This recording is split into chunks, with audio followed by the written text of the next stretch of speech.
Hello, here's voiceover me immediately jumping in here, and that's how it's going to be for this whole video. I hope that's okay with you.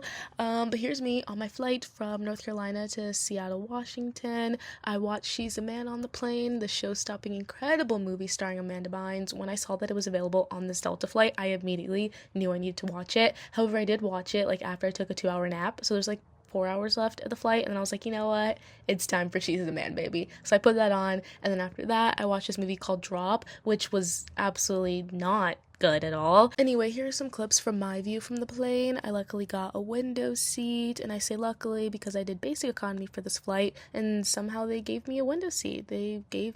Also, there was no one in the middle of me either. I got super lucky on this plane. It was actually kind of crazy. After the flight, we immediately got some food. We went to the Habit. When I went to California last year, I wanted to try it, but I didn't. So coming back on the West Coast this time, I wanted to definitely try it. So we did that. The burger was all right. The fries were good too. I'm a sweet potato fries kind of girl. Here's a quick little picture of the what's it called, Space Needle. Did not go on it, but I did get many clips of it. And here's my outfit of the day. This is the outfit that I changed into once we got to the hotel. Simple fall outfit. Here she is. We love her. Next up on the list was Olympic Sculpture Park, and let's just cue the montage of that.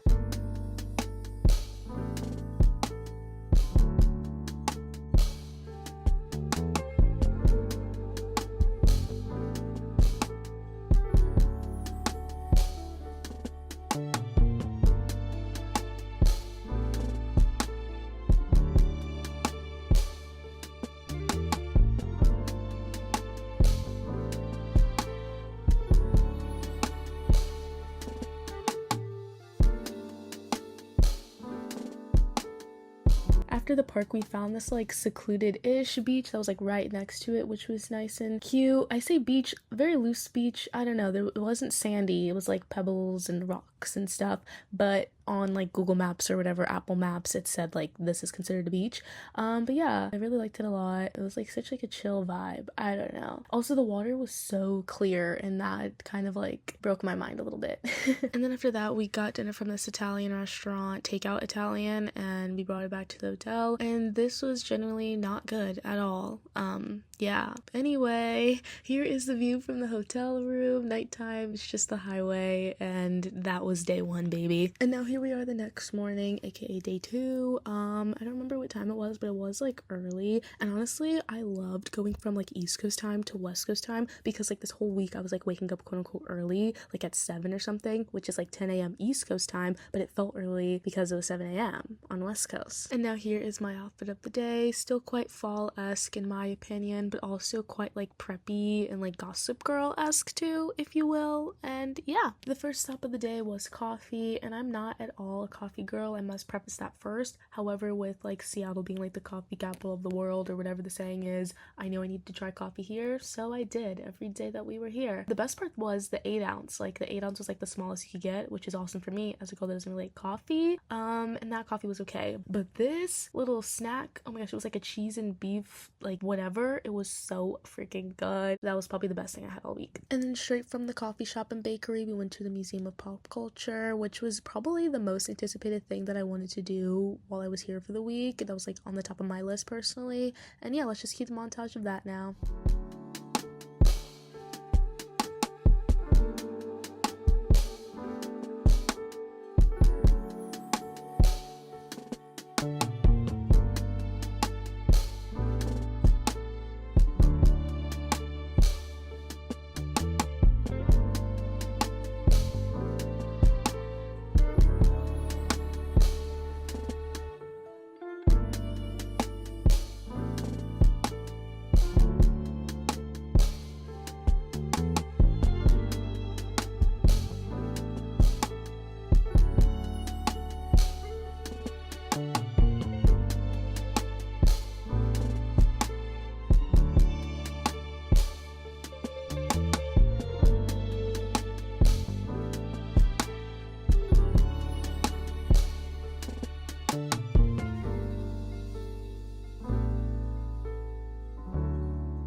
After the museum, we got lunch at this place called Tat's Deli, which is supposed to have like East Coast style Philly cheesesteaks and subs. And as a fellow East Coaster, New Jerseyan girl born and raised, this wasn't that good.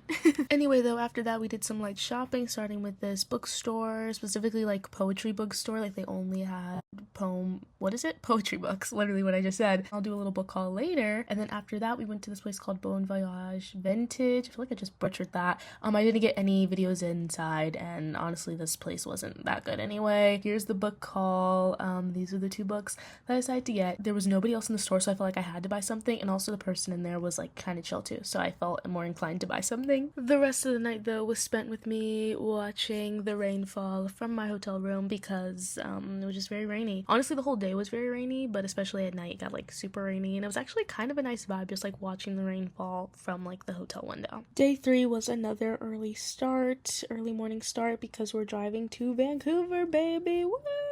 3-hour drive. Let's go. Here is the outfit of the day. First and foremost, I think this is probably my favorite outfit all week. I just really love this vest, and I love how I figured out how to style it with the t-shirt and like make it look cool. I just feel so cool in this outfit, man. First stop before getting on the road was coffee, and this is the place we went to on this day. Since I'm not a coffee girl, I don't have like a specific coffee order code to whatever, so I would just try whatever specialty drinks they had at whatever places we were going to, and I don't remember what I got here, but I think it was perfectly fine. I don't know, something pumpkin probably. Anyway, here's a clip of a funny sign I saw when we stopped at a rest stop to switch drivers. I did 2 hours of the driving, and then my dad did the last hour because the thought of having to like drive over the border kind of like scared me, and like stop at the people and like have to talk to like that made me nervous, so I didn't want to do that. So then he did the last hour, and then he also did the driving for the entire time that we were in Vancouver because it was way too freaking rainy out, and I am a girl who doesn't like to drive in the rain, and especially I would not want to drive in the rain in a different country, in a place I'm not familiar with, so he took the reins on that one. First up on the Vancouver itinerary was food. We went to the A&W restaurant, got some burgers, got a drink. I'm a Sprite girl, so I did not get a root beer, but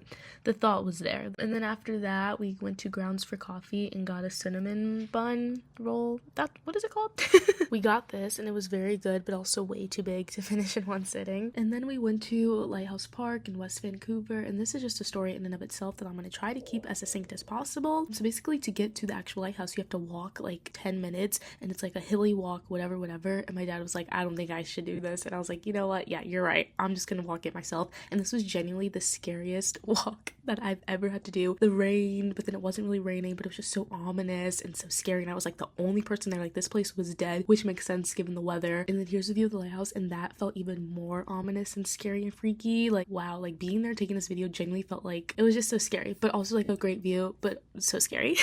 After that scary vibe, the next stop was F and Frank Vintage, and I didn't get any videos inside the place, but here is the jacket that I bought. I've just been so obsessed with red lately, so I simply had to get it. Also, the fit of this is perfect, and I love like the windbreaker material. And then I also got this ring because I love getting rings from different places that I travel to because it's really cool to me. And it's like, oh, each ring has its own story, and I have my own memories attached with it, and yeah, yada yada yada. And now, as we watch this clip of cars driving on the highway, nighttime day 3, I do need to talk about the drive back from Vancouver to Seattle. It was genuinely the scariest thing that I've ever had to do. I thought the walk to the lighthouse was scary. No, driving back to Seattle was actually the scariest thing ever because it was pouring down rain, torrential rainfall. I didn't want to force my dad to do it because he had been driving literally all day and I already made it across the border at this point. So we were like in Washington, but still 2 hours away from Seattle. So I put on my big girl pants and did it myself. And oh baby, it was genuinely the scariest thing ever. I wouldn't wish that on my worst enemy. Like, it was so scary, bro. Literally driving down the highway, torrential rainfall, and basically pitch black darkness so you can barely see in front of you. That was the longest 2 hours of my life. And yeah, that's all I need to say on that.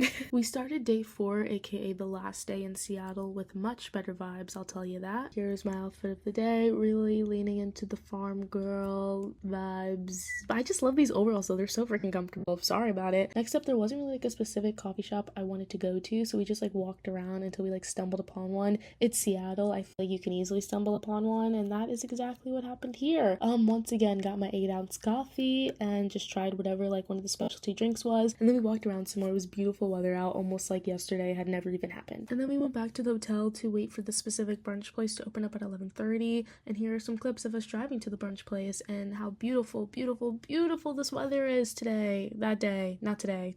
And then here's a sign for the restaurant that you can't really see, but it says fast chicken and waffles. The sun was too bright. I didn't know it until I edited this. And then here's what I got. The waffle was kind of mid, but the chicken was quite awesome. Then we went to Pike Place Market to do some hashtag shopping. It has like a bunch of different like little shops and stuff like that, so I really wanted to check this out. I was personally on the hunt for another ring. Like I said, I got one from Vancouver and I wanted to also get one in Seattle. And spoiler alert, I did manage to find a ring, and double spoiler alert, I was at the airport the next day and I lost it, but then somehow 3 hours later I randomly found it. That's so crazy. Here's a picture of it. And then the final thing on the Seattle agenda was to go to Discovery Park, which has like another kind of like lighthouse there as well. But I will say the lighthouse was like kind of mid to see, very mid lighthouse. However, just like this area, like this park area was very nice, like beachy once again, but like the pebbly kind of beach, and like the water was so close, like I literally could have just got swept away by the water so easily. It's kind of crazy to see. And then from the park, before it got too dark out and before we went back to the hotel, we stopped at 2 viewpoints that gave some really nice views of the city, and honestly that was just like a really nice way to end the trip, just like that, and like seeing it at sunset. Since it was like such good weather, it was kind of like a real sunset vibe. And yeah, those were my few days in Seattle and Vancouver. Thank you. Goodbye now.